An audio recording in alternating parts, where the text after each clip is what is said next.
ಪರಾಭವನಾಮ ಸಂವತ್ಸರದ ನಿಜ ಜ್ಯೇಷ್ಠ ಮಾಸ ಕೃಷ್ಣ ಪಕ್ಷದ ಮಕರ ರಾಶಿಯ ಫಲದ ಚಿಂತನೆಯನ್ನು ಮಾಡುವುದಾದರೆ, ವ್ಯಯಾಧಿಪತಿ ಮತ್ತು ತೃತೀಯಾಧಿಪತಿಯಾದಂತಹ ಗ್ರಹ ಸಪ್ತಮದಲ್ಲಿ ಇರುವಂತಹದ್ದು, ಅಷ್ಟಮಾಧಿಪತಿಯಾದಂತಹ ಗ್ರಹ ಷಷ್ಠದಲ್ಲಿ ಇರುವಂತಹದ್ದು, ಹಾಗೆ ಪಂಚಮಾಧಿಪತಿ ಮತ್ತು ಕರ್ಮಪತಿಯಾದಂತಹ ಗ್ರಹ ಆತನೂ ಕೂಡ ಸಪ್ತಮದಲ್ಲಿರುವಂತಹದ್ದು. ವೃತ್ತಿಯಲ್ಲಿ, ಉದ್ಯಮದಲ್ಲಿ ಒಂದಷ್ಟು ತೃಪ್ತಿ ಮತ್ತು ಪ್ರಗತಿಯ ಫಲಗಳುಂಟು. ದೈಹಿಕವಾದಂಥ ಆರೋಗ್ಯ ವಿಷಯದಲ್ಲಿ ಅಷ್ಟೊಂದು ಸಮಾಧಾನಕರವಾದಂತಹ ಫಲಗಳು ಕಂಡುಬರ್ತಾ ಇಲ್ಲ.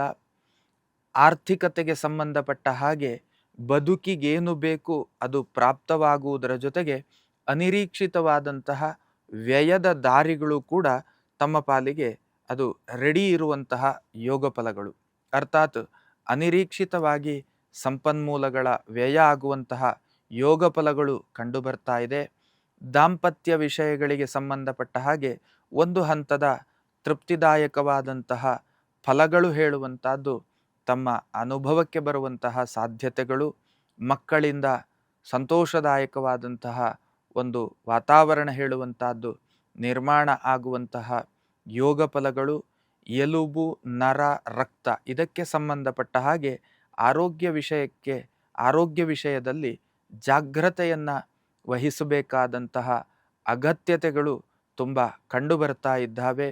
ಇನ್ನು ಪಾಲುದಾರಿಕೆಗೆ ಸಂಬಂಧಪಟ್ಟಂತಹ ವ್ಯಾಪಾರಾದಿಗಳಲ್ಲಿ ತಾವುಗಳು ಇದ್ದಿದ್ದೇ ಹೌದಾದರೆ ತುಂಬ ಜಾಗರೂಕತೆಯ ಹೆಜ್ಜೆಯನ್ನು ಇರಿಸುವುದರ ಮೂಲಕ ಮುನ್ನಡಿಬೇಕಾದಂತಹ ಅವಶ್ಯಕತೆ ಹೇಳುವಂತಹದ್ದು ಕಂಡುಬರ್ತಾ ಇದೆ.